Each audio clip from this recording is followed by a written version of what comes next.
आज के इस इन डेप्थ एक्सप्लेनर में हम एक ऐसी चीज पर बात करने वाले हैं जो हिस्ट्री के सबसे पावरफुल लोगों का सबसे बड़ा सीक्रेट रहा है। हम यहाँ किसी पैसे या पावर की बात नहीं कर रहे हैं, बल्कि अपने इमोशंस पर एक अनब्रेकेबल कंट्रोल हासिल करने की बात कर रहे हैं। एक ऐसी ताकत जो एक आम इंसान को अंदर से बिल्कुल अडिग बना दे। अब जरा एंड्रू कार्नेगी के इस फाउंडेशनल कोट पर ध्यान दीजिए। उनका कहना था कि किसी और की राय आपकी असलियत नहीं बदल सकती। इमेजिन कीजिए, साल था 1937। एक बहुत ही छोटा सा होटल रूम और वहां नेपोलियन हिल बिल्कुल अकेले बैठे हैं। वो अंदर से पूरी तरह टूट चुके थे, क्योंकि एक के बाद एक हर पब्लिशर ने उनकी book think and grow rich को रिजेक्ट कर दिया था। सबको यही लगता था कि ऐसी बातें कोई नहीं पढ़ेगा, लेकिन कार्नेगी के इन्हीं शब्दों ने उस रात हिल को हारने नहीं दिया और उनका पूरा नजरिया बदल कर रख दिया। सो यहाँ से एक बहुत ही प्रैक्टिकल और यूनिवर्सल प्रॉब्लम निकल कर आती है। हम लोग आखिर कितनी बाहरी आवाजों और दूसरों के ओपिनियंस को अपनी अल्टीमेट रियलिटी मान लेते हैं। जरा सोचिए, आज के टाइम पर व्हाट्सएप पर किसी का रिप्लाई ना आने पर या इंस्टाग्राम पर थोड़े से लाइक्स कमाने पर ही हमारा फोकस और मूड पूरी तरह डिस्ट्रैक्ट हो जाता है। आखिर हमारी मेंटल स्टेट इतनी फ्रेजाइल क्यों हो गई है? ओके, तो चलिए इस एक्सप्लेनर में आगे बढ़ते हैं।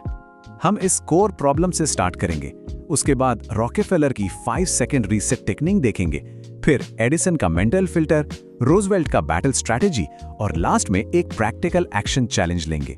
शुरुआत करते हैं इस मुख्य समस्या और कार्नेगी के उस रेवलेशन से जहां से ये पूरी रिसर्च स्टार्ट हुई थी।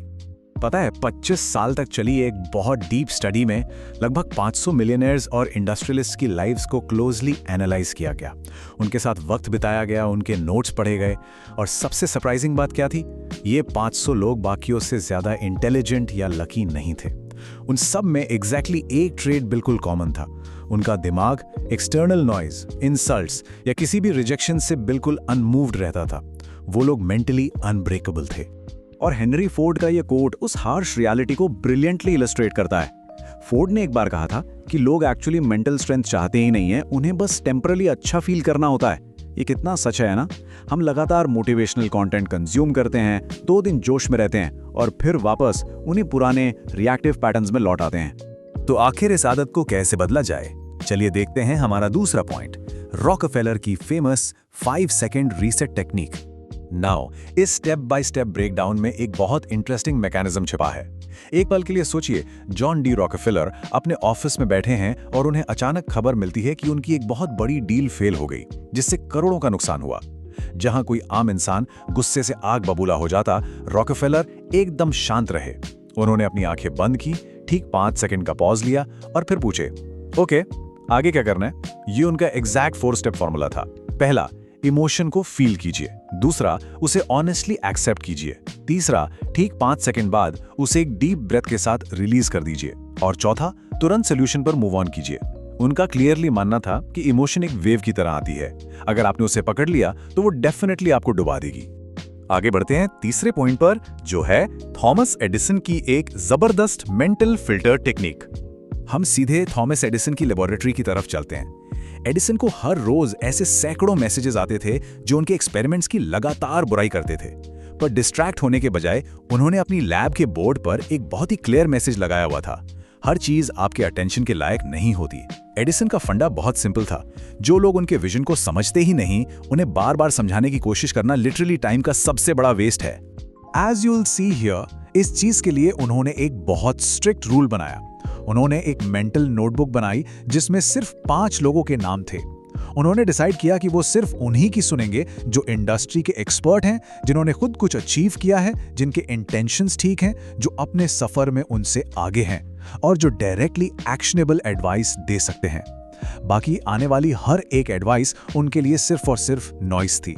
असली फ्रीडम एक्चुअली इस बात में है कि आपको बिना मांगे सलाह देने वालों को इग्नोर करना आता हो। अब इन कॉन्सेप्ट्स को रियलिटी में ग्राउंड करने के लिए नेपोलियन हिल का ये टाइमलाइन देखिए। 20 साल तक इन सक्सेसफुल माइंड्स को डीपली रिसर्च करने के बाद 1929 के ग्रेट डिप्रेशन में हिल ने वर्टिकली अपना सब कुछ खो दिया था। लेकिन अगले 3 साल में उन्होंने इसी फिलॉसफी को प्रैक्टिकली जीकर दिखाया और अपने आप को पूरी तरह दोबारा खड़ा किया। आज की छोटी मोटी सोशल मीडिया एंजाइटीज के मुकाबले कर देखें तो वो एक ट्रूली मैसिव इकोनॉमिक कोलैप्स था। और उन्हें ये एग्जैक्ट रियलाइजेशन एक सुबह 4 बजे एक छोटे से अपार्टमेंट में हुआ। जब वो लाइफ के सबसे बुरे फेज में थे, तब उन्हें समझ आया कि सक्सेस का मतलब लाइफ में कभी ना गिरना नहीं है, बल्कि हर बार गिरकर वापस बाउंस बैक करना है। किसी भी प्रिंसिपल को सिखाने का तब तक कोई फायदा नहीं जब तक आप उसे अपने सबसे मुश्किल और डार्क टाइम में प्रैक्टिकल तरीके से अप्लाई ना करें। लेट्स मूव ऑन और देखते हैं कि ये सब थियोडोर रूज़वेल्ट की सिलेक्टिव बैटल स्ट्रैटेजी के साथ कैसे कनेक्ट होता है। एक अमेरिकन प्रेसिडेंट होने के नाते थियोडोर रूजवेल्ट को हर दिन रिलेंटलेस मीडिया और पॉलिटिकल अटैक्स झेलने पड़ते थे, लेकिन उनकी डायरी में इस नेगेटिविटी से डील करने का एक बहुत ही क्लियर डिवीजन था। एक तरफ थे वो बैटल्स जो उन्हें एक्चुअली लड़ने थे, जैसे कंट्री के लिए पॉलिसीज बनाना, फ्यूचर शेप करना और अपनी डीपली हेल्ड वैल्यूज के हिसाब से एक्शन लेना, और दूसरी तरफ वो बैटल्स जिन्हें एब्सोल्युटली इग्नोर करना था, जैसे personal attacks, political drama, media controversies और लोगों की आम राय। So the crucial point here is selective strength. ये एक ऐसी साइकोलॉजिकल पावर है जो तब मिलती है जब आप अपनी एनर्जी को स्ट्रांगली गार्ड करते हैं, बेकार के रिएक्टिव ड्रामा को इग्नोर करके सिर्फ और सिर्फ अपने अल्टीमेट मिशन पर फोकस करने का पावर।